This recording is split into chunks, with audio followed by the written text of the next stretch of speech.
नमस्कार साथियों, आप सभी का स्वागत है। आज का हम लोग का टॉपिक है चट्टान। और चट्टान से जो भी क्वेश्चन बनते हैं एग्जामिनेशन में पूछे जाते हैं, हम लोग इस वीडियो में चर्चा करेंगे। तो चलिए शुरू करते हैं। सबसे पहले देखेंगे चट्टान कहते किसे हैं। तो याद रखेंगे कि पृथ्वी का भूपर्पट्टी इट मीन्स क्रस्ट जिस पदार्थ से बना है उसे चट्टान कहते हैं। और ये पदार्थ कठोर भी हो सकता है और मुलायम भी हो सकता है। अब क्या क्वेश्चन पूछा जाता है, तो क्वेश्चन पूछा जाता है पेट्रोलॉजी। तो पेट्रोलॉजी के अंतर्गत चट्टान का अध्ययन किया जाता है। एक और टर्म आता है यहाँ पे लिथोफाइट। तो लिथोफाइट में वैसे पेड़ पौधे जो चट्टान पे उगते हैं उसे लिथोफाइट कहा जाता है। तो क्वेश्चन अगर पूछा जाए कि पेट्रोलॉजी में किसका अध्ययन किया जाता है, तो चट्टान का। और लिथोफाइटिक प्लांट कौन से होते हैं, तो जो चट्टान पे उगते हैं वो लिथोफाइटिक प्लांट होते हैं। अब यहाँ पे पृथ्वी के क्रस्ट की चर्चा है। तो हम लोग देखेंगे कि एग्जामिनेशन में क्वेश्चन पूछा जाता है कि पृथ्वी के क्रस्ट में किस तत्व की अधिकता है या फिर कौन सा तत्व कम है। वैसे ऑप्शन दे करके इसे असेंडिंग ऑर्डर या डिसेंडिंग ऑर्डर में सजाने को बोला जाता है। तो हम लोग देखेंगे 8 तत्व जो स्टार्टिंग से लेकर के और एंड तक देखेंगे। सबसे पहले कौन सा तत्व है, तो सबसे ज्यादा तत्व में आएगा ऑक्सीजन, फिर सिलिकॉन, फिर आएगा एल्यूमिनियम, फिर लोहा, फिर कैल्शियम, फिर सोडियम, फिर पोटेशियम और मैग्नीशियम। हम लोग 8 तत्व याद रखेंगे जिसको असेंडिंग या डिसेंडिंग ऑर्डर में सजाने के लिए एग्जामिनेशन में क्वेश्चन बनते हैं यहाँ से। तो अब चले कि इसको हम लोग एक ट्रिक के माध्यम से याद करते हैं जिससे याद रखने में सहूलियत होगी और लॉन्ग लास्टिंग भी रहेगा। तो इसके लिए एक ट्रिक है ऑक्सी एलो कैसो पोमे। तो ये अगर आप ये 2 वर्ड याद कर लेंगे ऑक्सी येलो कैसो पोमे, तो आपको ये 8 तत्व याद करने में सहूलियत हो जाएगा। तो पहले देखते हैं ऑक्सी से याद रखेंगे ऑक्सीजन, सिलिकॉन, येलो एल्यूमिनियम और लोहा, कैसो तो कैसो से याद रखेंगे कैल्शियम, सोडियम, पोमे तो पोमे से याद रखेंगे पोटेशियम और मैग्नीशियम। तो हम लोगों ने यहाँ पे देखा कि पृथ्वी के भूपर्पट्टी पे 8 तत्व जो सबसे ज्यादा मात्रा में पाए जाते हैं। सबसे पहले ऑक्सीजन, सिलिकॉन, एल्यूमिनियम, लोहा, कैल्शियम, सोडियम, पोटेशियम और मैग्नीशियम। चलिए अब हम लोग चट्टान के तरफ चर्चा करते हैं। चट्टान में देखेंगे कि बनावट के आधार पर चट्टान को 3 भाग में बांटा गया है। आग्नेय चट्टान, अवसादी चट्टान और रूपांतरित चट्टान। अब हम लोग देखेंगे आग्नेय चट्टान। तो आग्नेय चट्टान को प्राथमिक चट्टान कहा जाता है। उसका कारण क्या है, तो क्योंकि इस चट्टान का निर्माण सबसे पहले हुआ, इसीलिए इसे प्राथमिक चट्टान कहते हैं। अब हम लोग देखेंगे कि आग्नेय चट्टान का निर्माण कैसे हुआ। तो आग्नेय चट्टान देखेंगे कि ज्वालामुखी विस्फोट के दौरान पृथ्वी के अंदर से मैग्मा निकलता है और इस मैग्मा के जमने से जिस चट्टान का निर्माण होता है उसे आग्नेय चट्टान कहते हैं। तो ये आग्नेय चट्टान जो है धरातल के सतह पर भी जम सकता है और सतह के अंदर भी जम सकता है।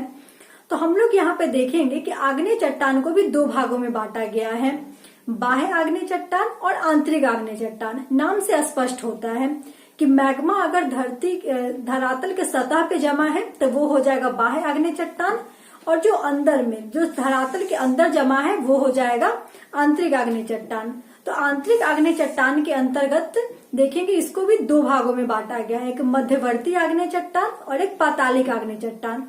तो नाम से ही स्पष्ट हो रहा है कि धरातलीय चट्टान के जो नीचे वाला एरिया होगा वो हो जाएगा मध्यवर्ती आग्नेय चट्टान, और जो सबसे गहराई वाला जो मैग्मा जमा होगा वो हो जाएगा पातालिक आग्नेय चट्टान। तो हम लोग यहाँ से एग्जाम्पल याद रखेंगे जो कि एग्जामिनेशन में पूछा जाता है कि बाह्य आग्नेय चट्टान में याद रखेंगे बेसाल्ट और ऑब्सीडियन।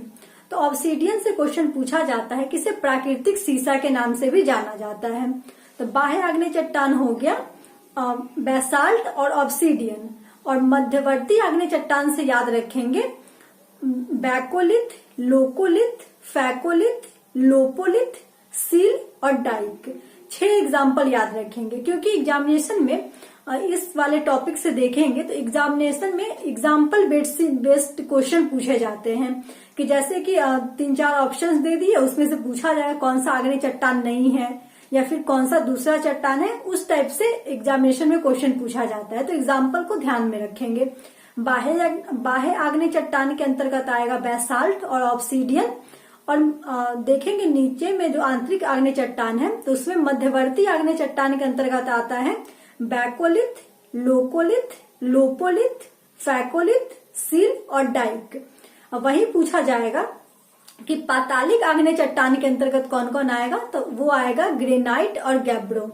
तो हम लोगों ने अभी तक देखा कि बाह्य आग्नेय चट्टान के अंतर्गत आया बेसाल्ट और ऑब्सीडियन, और मध्यवर्ती आग्नेय चट्टान के अंतर्गत आया बैकोलिथ, लोकोलिथ, लोपोलिथ, फैकोलिथ, सील और डाइक। और देखेंगे पातालिक आग्नेय चट्टान के अंतर्गत आया ग्रेनाइट और गैब्रो।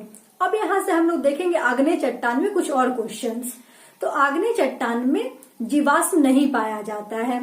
और क्या याद रखेंगे, तो ये चट्टान परतदार नहीं होती है, इसमें लेयर नहीं पाए जाते हैं। और क्वेश्चन पूछा जाएगा कि आग्नेय चट्टान पे जो रासायनिक अपक्षय की जो प्रक्रिया होती है उसका कोई प्रभाव नहीं पड़ता है। जैसे कि देखें कि एसिड बेस साल्ट का कोई भी प्रभाव नहीं पड़ता है, लेकिन ताप का, दाब का, इन सब का प्रभाव पड़ेगा। नेक्स्ट क्या पूछा जाएगा कि आग्नेय चट्टान में ऊर्जा के जो संसाधन होते हैं वैसे खनिज नहीं पाए जाते हैं। जैसे खनिज से पेट्रोलियम, कोयला और जैसे नेचुरल गैसेस वगैरह होती हैं वो सारी नहीं पाई जाती हैं। और क्वेश्चन पूछा जाता है कि आग्नेय चट्टान का जो योगदान है वो पृथ्वी के आयतन में कितना है, तो लगभग 95% योगदान पृथ्वी के आयतन में आग्नेय चट्टान का है। वही अगर पूछा जाएगा कि क्षैतिज विस्तार के दृष्टिकोण से पृथ्वी के कितने क्षेत्रफल पे आग्नेय चट्टान फैला है, तो वो हो जाएगा 21%। और अगर देखें तो आग्नेय चट्टान में ये धात्विक खनिज की बहुलता पाई जाती है। जैसे सोना, चांदी या बहुमूल्य जो रत्न होते हैं वो सब आग्नेय चट्टान में पाए जाते हैं। तो यहाँ से इतनी चीजें याद रखेंगे। अब हम लोग नेक्स्ट देखते हैं अवसादी चट्टान। तो अवसादी चट्टान किसे कहते हैं, पहले नाम देखते हैं। तो अवसादी चट्टान के अंतर्गत आएगा कि जैसे जो आग्नेय चट्टान में अपर्दन होता है, जैसे टूटने फूटने की प्रक्रिया हुई और वायु के द्वारा या फिर नदी या सागर के द्वारा उन सारे टुकड़ों को एक जगह से दूसरी जगह बहा कर ले जाया गया और कहीं जमा हो गया, और जमा होते होते वो चट्टान का रूप ले लिया, जिसमें दाब की वजह से, ताप की वजह से, तो वैसे जो चट्टान का निर्माण होता है उसे अवसादी चट्टान कहते हैं, सेडिमेंट्री रॉक कहते हैं। इसके अंतर्गत भी एग्जाम्पल्स याद रखेंगे, जैसे हो जाएगा चूना पत्थर, बलुआ मिट्टी, कोयला, ये सब अवसादी चट्टान के अंतर्गत आता है। अब नेक्स्ट हम लोग देखते हैं रूपांतरित चट्टान। तो रूपांतरित चट्टान में देखेंगे कि आग्नेय चट्टान और अवसादी चट्टान में जो भी भौतिक परिवर्तन हुआ उसके वजह से एक नया प्रकार के चट्टान का निर्माण हुआ, तो उसे रूपांतरित चट्टान बोलेंगे। और अब यहाँ पे हम लोग रूपांतरित चट्टान का देखेंगे कि किससे कौन सा रूपांतरित चट्टान बनता है। तो ग्रेनाइट से चट्टान बना नीस, गैब्रो से सर्पेंटाइन, फिर नेक्स्ट देखेंगे हम लोग बेसाल्ट से बना एम्फीबोल्ट्स, चूना पत्थर, खड़िया मिट्टी, इनसे बना संगमरमर। याद रखेंगे चूना पत्थर, खड़िया मिट्टी से संगमरमर। फिर देखेंगे बलुआ पत्थर से कौन सा रूपांतरित रूप हुआ, तो हो जाएगा क्वार्टरजाइट। हम लोगों ने अभी तक देखा ग्रेनाइट से नीस, गैब्रो से सर्पेंटाइन, बेसाल्ट से एम्फीबोल्ट्स, चूना पत्थर और खड़िया मिट्टी से हो जाएगा संगमरमर, और बलुआ पत्थर से हो जाएगा क्वार्टरजाइट। और याद रखेंगे ला से हो जाएगा हीरा, सेल से स्लेट, स्लेट से फाइलाइट, फाइलाइट से सिस्ट। तो ये थे रूपांतरित चट्टान के कुछ नेम।